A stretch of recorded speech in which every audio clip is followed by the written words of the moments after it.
ముఖ్యమంత్రి రేవంత్ రెడ్డి గారి యొక్క నాయకత్వంలో జరుగుతున్నటువంటి ఆటవిక పాలన చూస్తూ ఉంటే రోజు రోజుకి రాష్ట్ర పరిస్థితి దిగజారిపోతుంది అనే ఒక స్థితికి చేరుకున్నది. ఇప్పటికే అన్ని వర్గాల ప్రజలను మోసం చేసి మరి ప్రజలకి అబద్ధాలు చెప్పి ప్రజలను తప్పుదోవ పెట్టి అధికారంలోకి వచ్చినటువంటి రేవంత్ రెడ్డి గారు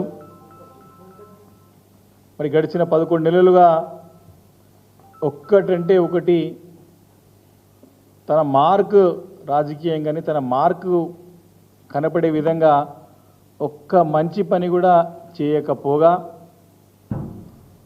మరి అక్రమాలు, దౌర్జన్యాలు, పోలీసు కేసులు, బీఆర్ఎస్ పార్టీ పైన బురద జల్లే ప్రయత్నం, కేసీఆర్ గారి పైన, కేసీఆర్ గారి కుటుంబం పైన, కేటీఆర్ గారి పైన, హరీష్ రావు గారి పైన అందరిపైన విషం చిల్లేటువంటి ప్రయత్నం చేయడం మనందరం చూస్తూ ఉన్నాం. మరి దీనికి వత్తాసు పలుకుతూ ఈరోజు తెలంగాణ రాష్ట్రంలో బలమైన శక్తిగా ఉన్నటువంటి బీఆర్ఎస్ పార్టీని, తెలంగాణ రాష్ట్రానికి ఎప్పటికైనా శ్రీరామరక్షగా ఉన్నటువంటి కేసీఆర్ నాయకత్వాన్ని బలహీనపరచాలా అనే ఒకటి ప్రయత్నం చాలా సందర్భాల్లో అటు బీజేపీ పార్టీ కానీ కాంగ్రెస్ పార్టీ రెండు పార్టీలు కలిసి చేసినటువంటి సందర్భాలు ఎన్నో ఉన్నాయి, ఇంకా కనపడుతూనే ఉన్నాయి. దానికి ఇంకా బలం చేకూర్చే విధంగా మరి చాలా సందర్భాల్లో బీఆర్ఎస్ పార్టీ పదే పదే చెబుతూ వస్తోంది, చాలా సందర్భాల్లో నిరూపించింది కాంగ్రెస్ బీజేపీ పార్టీ యొక్క బంధం ఏ రకంగా ఉందో తెలంగాణ రాష్ట్రంలో అని చెప్పేసి. ఢిల్లీలో కుస్తీ, గల్లీలో దోస్తీ, ఇది బీజేపీ కాంగ్రెస్ పార్టీ యొక్క పరిస్థితి. దాంట్లో ముఖ్యంగా ఈరోజు మన రాష్ట్రం నుంచి కేంద్రంలో కీలక పదవి చేపడుతున్నటువంటి బండి సంజయ్ కుమార్ గారు కేంద్రంలో హోంశాఖ సహాయ మంత్రిగా పనిచేస్తూ ఉన్నారు. మేము చాలా సందర్భాల్లో చెప్పినాం, వీరు కేంద్రంలో హోంశాఖ సహాయ మంత్రిగా కాదు, ముఖ్యమంత్రి రేవంత్ రెడ్డి గారికి సహాయ మంత్రిగా పనిచేస్తూ ఉన్నారు. దానికి చాలా ఉదాహరణలు బండి సంజయ్ కుమార్ గారు మాట్లాడిన సందర్భం గుర్తు చేశాం. ఒకానొక సందర్భంలోనైతే వారు ఒక అడుగు ముందుకు వేసి ముఖ్యమంత్రి రేవంత్ రెడ్డి గారిని పదవి దించే ప్రయత్నం జరుగుతూ ఉంది, వారి పార్టీలో జాగ్రత్త ఉండాలి రేవంత్ రెడ్డి గారు, తన యొక్క మంత్రులు కొంతమంది కాంగ్రెస్ పార్టీ నాయకులు తనని సీటు నుంచి దింపే ప్రయత్నం చేస్తున్నారు, తను జాగ్రత్తగా ఉండాలని చెప్పేసి కూడా బాహటంగా ఓపెన్గానే కేంద్రంలో హోంశాఖ సహాయ మంత్రి కీలక పదవి చేపట్టినటువంటి బండి సంజయ్ కుమార్ గారు ఓపెన్ పత్రికా విలేకరుల సమావేశంలో పత్రికా ముఖంగా ఈ స్టేట్మెంట్ చేసే సంగతిని గుర్తు చేస్తా ఉన్నాను. అంతకుముందు కూడా మరిద్దరం ఎట్లా ఉండొచ్చు, కేసీఆర్ గారి పార్టీని లేకుండా చేయాలని చెప్పేసి కూడా బాహాటంగా అన్నటువంటి స్టేట్మెంట్ కూడా చెప్పిన సందర్భాలు చాలా సందర్భాలు చెప్పినటువంటి ఆ ఒక స్టేట్మెంట్ కూడా మరి మేము చెప్పడం జరిగింది. మరి ఈరోజు కూడా ఈ బాండేజ్ ఏదైతే ఉందో,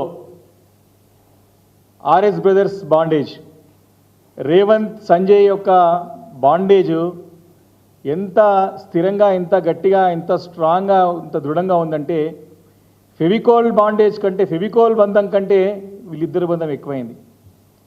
ఎట్లయితే రేవంత్ని సంజయ్ని విడదీయని బంధం ఫెవికోల్ బంధంగా ఈరోజు అవతరించి ఈరోజు వారి ఇద్దరి యొక్క రూపాయికార ఒప్పందం అనుకోండి, వారి యొక్క స్నేహపూర్వకమైనటువంటి వాతావరణం అనుకోండి, ఏ రకంగా ఒకరినొకరు కాపాడుకుంటున్నారు అనుకోండి, బాహటంగా బయటపడుతూ వస్తూ ఉన్నది. ఈ ఆర్ఎస్ బ్రదర్స్ అని మేము చెప్తా ఉన్నాం. ఈ ఆర్ఎస్ బ్రదర్స్ ఫెవికోల్ బాండేజ్ కంటే ఇంకా గట్టి బాండేజ్ అయిపోయింది. ఇద్దరి యొక్క బంధం విడదీరాని బంధంగా అయిందని చెప్పడానికి ఎలాంటి సందేహం లేదు. దానికి చాలా ఉదాహరణలు ఉన్నాయి, నేను ఒకటి చెప్పుకుంటూ వస్తాను. ముఖ్యమంత్రి రేవంత్ రెడ్డి గారు తన సొంత కొడంగల్ ప్రాతినిధ్యం వహించేటువంటి శాసనసభ నియోజకవర్గం కొడంగల్లో గడిచిన 3 రోజులుగా లగచెర్ల గ్రామంలో జరుగుతున్నటువంటి అన్యాయాలు, ఆక్రమణలు, అక్కడ దౌర్జన్యం, దాడులు, అక్రమ అరెస్టులు, వారిని రాత్రిపూట వెళ్ళి ఇంటర్నెట్ బంద్ చేసి కరెంటు తీసేసి దౌర్జన్యంగా తీసుకొచ్చి అరెస్ట్ చేయడాలు వీటన్నిటిని చూస్తూ ఉన్నాం. 3 రోజుల నుంచి కూడా జరుగుతూ ఉన్నది. మరి కేంద్రంలో కీలక పదవి పోషిస్తున్నటువంటి తెలంగాణ రాష్ట్రానికి చెందినటువంటి పార్లమెంట్ సభ్యుడు, హోంశాఖ సహాయ మంత్రి బాధ్యతలు ఉన్నటువంటి కీలక పదవులు ఉన్నటువంటి బండి సంజయ్ గారు ఎందుకు నోరు మెదపడు? నోరు పడిపోయిందా? వారి సొంత పార్టీ లగచర్ల గ్రామానికి అక్కడ చుట్టుపక్కల తాండాలు మహబూబ్ నగర్కి ప్రాతినిధ్యం వహిస్తున్నటువంటి అక్కడ పార్లమెంట్ సభ్యురాలు, జాతీయ పార్టీ ఉపాధ్యక్షురాలు డీకే అరుణ గారిని రాష్ట్ర పోలీసులు అడ్డుకుంటే, వారి నానా ఇబ్బందులు పెడితే ఆ గ్రామానికి పోకుండా చాలా అంటే చాలా ఇబ్బంది పెట్టి తన కారును అడ్డుకొని పోకుండే ప్రయత్నం చేసి తను ఇబ్బంది పెట్టినటువంటి మాటని ప్రజలు బాహటంగా ప్రపంచమంతా చూసింది. కానీ ఈ ఆర్ఎస్ బ్రదర్స్ అయితే సంజయ్ తన మిత్రుడితో రేవంత్ రెడ్డి గారు చేసే పని కనపడలేదు. తన సొంత పార్టీ పార్లమెంట్ సభ్యురాలు వారిని అడ్డుకున్నా ఇప్పటి వరకు కూడా బండి సంజయ్ గారు నోరు మెదపలేడు. అంటే వారిద్దరి యొక్క అనుబంధం ఎంత గట్టి అనుబంధం ఉందో మనకు స్పష్టంగా అర్థమవుతా ఉన్నది. తన పార్లమెంట్ సభ్యులకి మరి ఇబ్బంది కలిగినా, వారికి దౌర్జన్యంగా పోకుండా అడ్డుకున్నా, వారి హక్కులను కాలరాస్తున్నా, కీలక పరిధిలో ఉన్నటువంటి బండి సంజయ్ గారు స్పందిస్తలేడంటే రేవంత్ రెడ్డి గారు పదవిలో ఉండాలి, చక్కగా ఉండాలి, దౌర్జన్యాలు చేసుకోవాలా, అక్రమాలు చేసుకోవాలా, వ్యాపారాలు చేసుకోవాలా, అండర్స్టాండింగ్ ఉండాలని చెప్పేసి స్పష్టంగా అర్థమవుతా ఉన్నది.